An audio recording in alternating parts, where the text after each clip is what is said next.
Hey, it's Ryan Reynolds here from Mint Mobile. Now, I was looking for fun ways to tell you that Mint's offer of unlimited premium wireless for $15 a month is back. So I thought it would be fun if we made $15 bills. But it turns out that's very illegal. So there goes my big idea for the commercial. Give it a try at mintmobile.com/switch.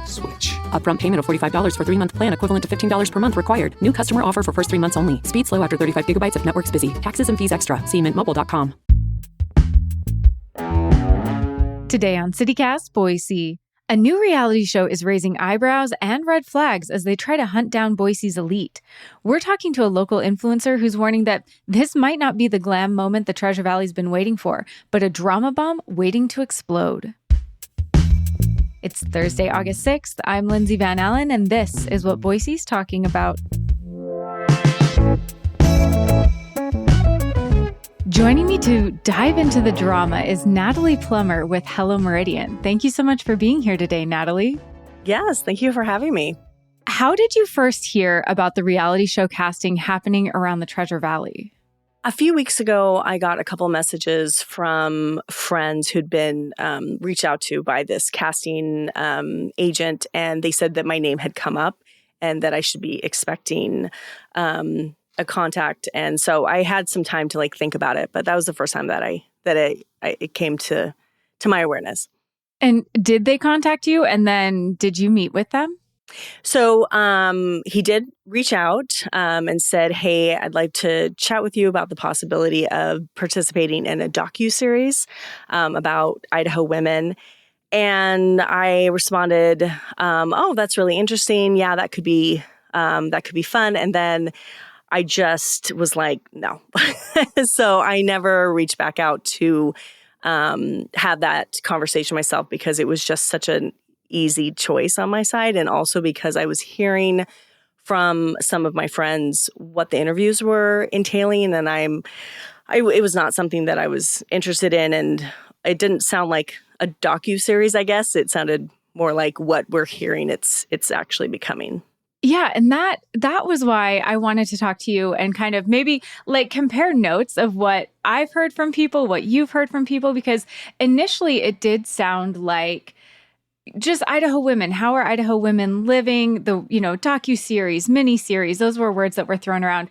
And then there was the ad posting on Instagram and Facebook that suddenly was talking about, are you glamorous? Are you elite? Are you vacationing at Lake McCall?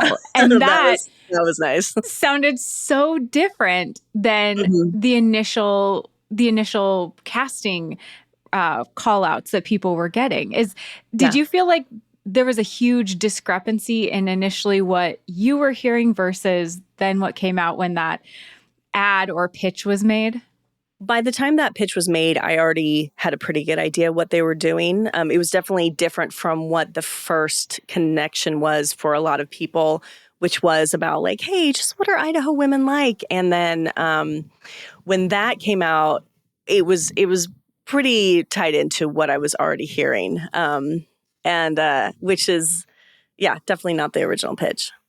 And you made a post on Instagram a few days after that post came out that had a tone that was pretty against the idea of a reality show coming to the area. And in your post, you listed several questions that the casting team was asking local women. What stood out most to you about the questions that the casting team was asking? Sure. And regarding that post, I am not against a reality show coming per se. I'm not going to go to some protest or something don't bring a reality show to Idaho. I think what's important for me is that there needs to be some intention about some of these things that are happening and just to go in with wide eyes. And I've had some pretty strong feelings about reality television for decades. And what I was hearing from people in these interviews was that it was very much as one would expect. Where is the drama? And where is the sexy drama? Where are the rich people who, a lot of questions about, do you have issues with your ex? Or do you know people who are wealthy who have issues with their exes?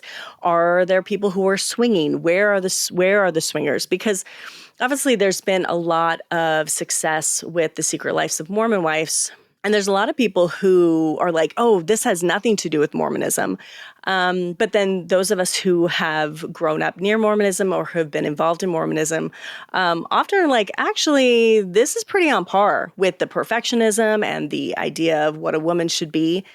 So I think that Hollywood is thinking, okay, what's the next step? And so let's find a place where there is a lot of drama in religion, or can we create drama in religion? They did ask a lot of questions about what is the conflict between Christians and Mormons in this area.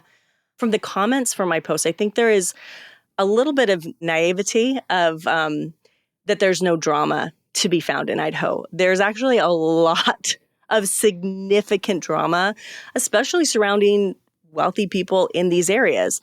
And I think somebody has clued some of these people in on that. It's not going to be flattering, though, for sure. I'm so glad you brought that up, because that was something I've seen in a lot of posts is, Boise is boring. And yes, Boise was named one of the most boring cities in the United States. But a lot of people saying there's no drama. There's nobody doing anything dramatic here. There's no secret stories here. And even just from people we've had on the show, that's not necessarily true. But I agree with you. I don't think that they wanted to portray that as here's Boise. It's a complicated place with some complicated issues it's navigating. It definitely seemed more Secret Lives of Mormon Wives or Real Housewives or something that can be spun for consumption, not just here's how people are living. Is that what you were specifically warning people about in that post when you asked them to, think twice if your approach, think twice about what this might mean? So I think the post was for two reasons. One is because it is circulating around so many women that I do know, because, I'm a relatively connected person. Hey, let's not just get the excitement of fame or money to just have us say an instant yes. And I know just an inkling of what local fame or being recognized is like. And it is not something to just jump into, especially not when you're not the person who is deciding the story. There will be a villain. There will be drama created. If there's no drama that is actually there, it will be created for you. You don't have a choice on that. You don't get to go into the producer and say, I don't like the way you're saying this. They don't care. This is going to be for views. And then also for just the general public, I think, again, just working in media, I don't think people think a lot about their consumption habits. People say openly, I love trash TV. They are calling it trash TV. It is fun for them. It gets them into a place where they're not thinking about reality. Does that mean that 45 minutes of just trashy consumption, is it worth what it's going to do to these people or to our state? And of course, the people who participate, 100%, they have free will. They can do it. If they want to do it, head out and do that. But have all the information first so that you know what you're going into. Yeah, absolutely. Absolutely. You don't get a final say on the edits. And we've even seen people from Real Housewives or Secret Lives of Mormon Wives come out and say, there wasn't really drama there. We weren't really fighting. And so it can have repercussions. Yeah. In your post, you asked, what story would you want told about Idaho to your audience? And so I'd actually like to reverse that to you and ask, what story would you want told? The story that I'd want told probably wouldn't have the ratings that it would need to be told. Because the story I'd want to be told is that there are so many stories in Idaho different than what the national story is telling. We are not being viewed super highly in the national news, or Nope. It's just the stories coming out about Idaho are not great. And so as someone I've been in the Treasure Valley for 15 years. I moved to Idaho 30 years ago to go to school. I've been here a long time. And what I see are extremely hardworking people who care about each other for the most part. There is a loud few that are very hate-filled, and they are creating the story of Idaho. And I think that's really a shame. And so if there was a hunger in the United States to actually see what it's really like, ranchers, and there's these people who are just doing amazing things. But you know what? People aren't going to watch that. They're just not, because America has a taste for something kind of trashy. And in your post, you acknowledge that some people are really excited about the idea of a reality show coming to this area, or even being on the reality show. Why do you think the idea of being in a reality show is so appealing to people? I mean, I think fame is exciting for a lot of people. I mean, that's a very normal thing to want. And so the idea of moving into a place where they're showcased in this beautiful, glamorous way. I mean, even the way they advertise it. Are you part of the elite? I'm sorry. The elite is not going to McCall like it's some Hamptons. Like, that's not what McCall is for all of us who actually do vacation in McCall. Like, we go to McCall to chill out. And yes, for sure, there is a whole weird, world in Tamarack. Tamarack is interesting. I love Tamarack. But yeah, there's an interesting culture there that they can kind of work on. And I also understand why people who have a taste for reality television would love to see their hometown portrayed. I mean, I would probably watch it, even though I hate reality television. I probably watch just to see, okay, what are they going to do with our town? What story are they going to tell? Like, there couldn't be anything more exciting for them than to see people they maybe even recognize on the show. And if somebody told you that this show could be great for local business or tourism, or, putting Idaho on the map, maybe something like, Boise Boys, people suddenly knew about Boise. How would you respond to that? I mean, you just have to decide what it is that you want. We have a lot of people who are not super thrilled that we're on the map. So I think that we are on a very steady trajectory of growth. Do I think we need something to explode it before we're ready for it? Personally, I don't. I don't know a lot of people who would say, yes, we need this, except for maybe developers. I don't think that the layman working here is going to be like, yes, let's grow as fast as humanly possible. Let's make sure these house prices keep on raising.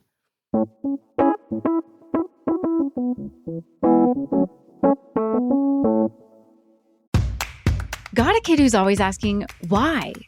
Summit Innovation Lab is the place where curious kids in the Treasure Valley thrive. Summit Innovation Lab isn't your typical STEM center. It's educator-owned, totally local, and combines professional-grade equipment with the personalized attention only a master's-level educator can provide. And they keep classes small, so every child gets the support they need.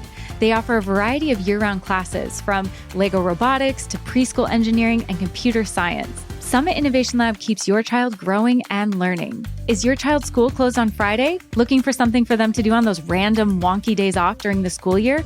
No problem. They offer Friday camps and are open every day the schools around the valley are closed. And this fall, they're leveling up with their new nonprofit, STEM Boise, and hosting Girls Who Code to bring even more access to STEM fun. If you're ready to fuel your kids' curiosity and get them off those screens, head to summitinnovationlab.com to explore classes.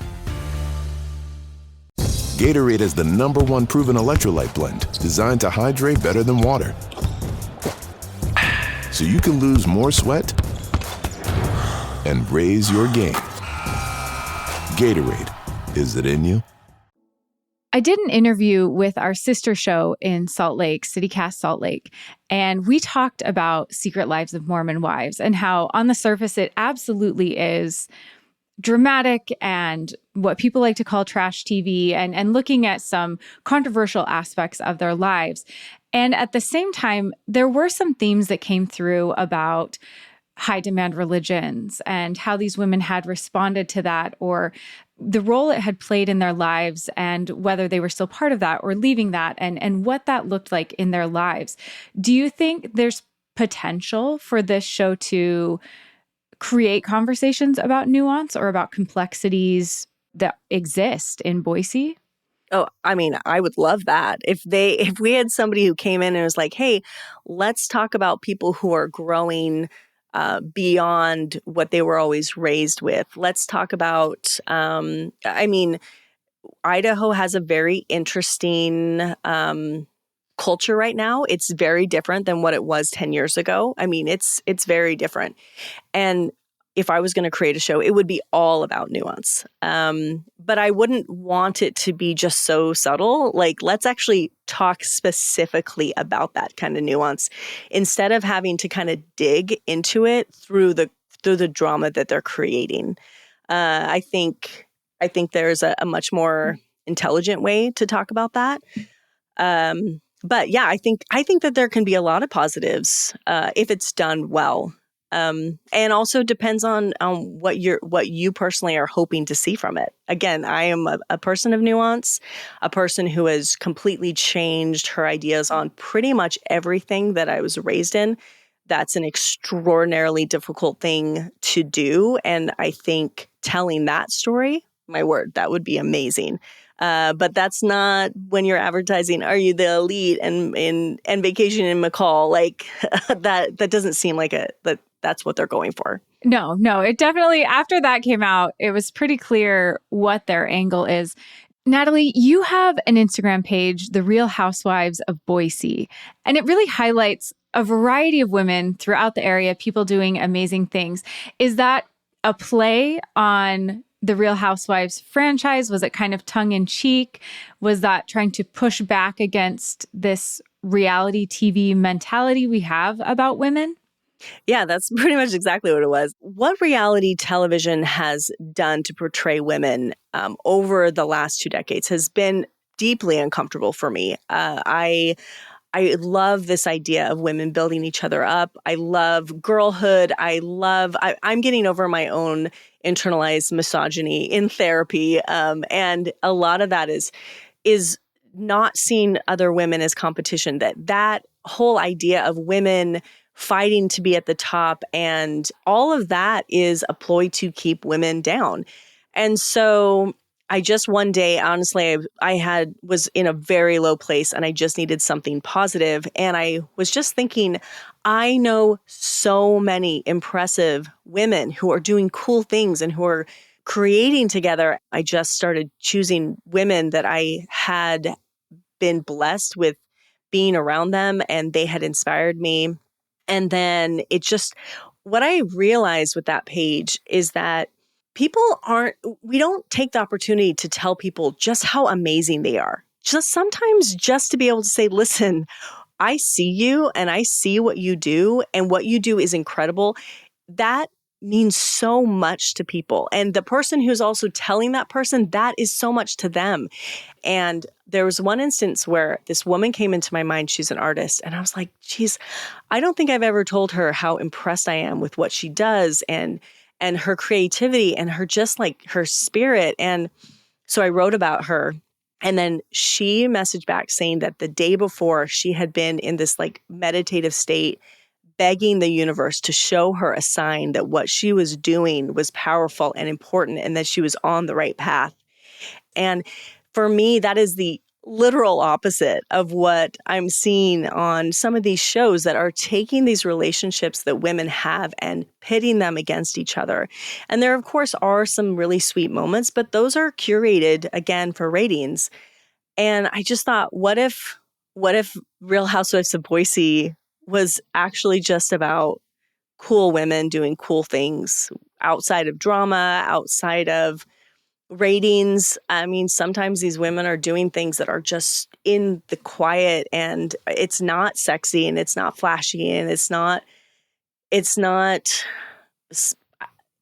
something that even has to be huge. These impacts are massive. And to me, it just made me feel better in general about the community that I lived in. Well, and that page has a significant following. Do you think, as someone who's worked adjacently or around these spaces, that there is room for reality shows for, let's say, I don't know, Idaho women that would talk about nuance or complicating things without it having to be glamorous, scandalous, exploitative? Yeah, I mean, I think there definitely could be. It wouldn't be like a series like this. It would have to look a little bit different. I definitely think there's room for that. And I think somebody would just need to come in and say, hey, I want to do something that has a lot of integrity and has a lot of value. over pandering constantly for the ratings. And that's a brave thing to do. So, but yeah, I think it definitely could happen. So do you think with the growth in Idaho that we've seen, and you mentioned it, and it's very true. I've been in Idaho for 25 years now, and it's very different than it used to be. Do you think with our unique combinations of beliefs and religious groups and lifestyles that a show like this is inevitable here? And if so, how do we respond as people of the Treasure Valley, or how do we respond with how that will reflect on us? I mean, inevitable, probably. I don't know if it will happen now, if it will happen in the next 5 years. I think it will happen. I guess in how to accept it, I always think kindly. It's just always the way to go. If this show is produced and it really does not showcase Idaho, I would say you could be angry at the producers, reserve some grace for the people involved. But then it's your turn to be brave. Like, I think you're a brave person. I'm a relatively brave person. We say things openly. If something is being showcased that does not really showcase your state, then showcase what the state's about. Like, you have the opportunity then to go on your platforms or just in your community and be the kind person or the accepting person or whatever it is that you want to portray of your state. Then be that thing. And it doesn't have to be like people who just get angry and then don't do anything with it. Like, you're just kind of wasting your time. If you see something that's super negative, think, okay, what can I personally do in my sphere to make it better? And if something like this really did show Idaho as being a really negative thing, if it inspired people to be the opposite of that and be the change, then that could be a beneficial thing. Well, Natalie, thank you so much. I thought your post was really interesting and intriguing in light of all of the conversations happening around this. So I really appreciate you taking the time to break it down more on the show. Thank you. Thanks for having me. Before we go, I wanted to shout out our newest Boise CityCast neighbor, Mark S. Thank you so much for joining the neighborhood, Mark. Becoming a CityCast Boise neighbor gives you access to great perks like ad-free listening and shoutouts to your favorite local businesses or nonprofits, like Lydia S., who wants to spotlight the Animal Retreat, formerly Meridian Canine Rescue.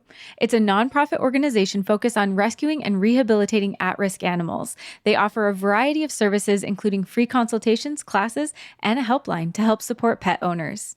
If you've got a spot that you'd like to shout out, become a neighbor today at membership.citycast.fm.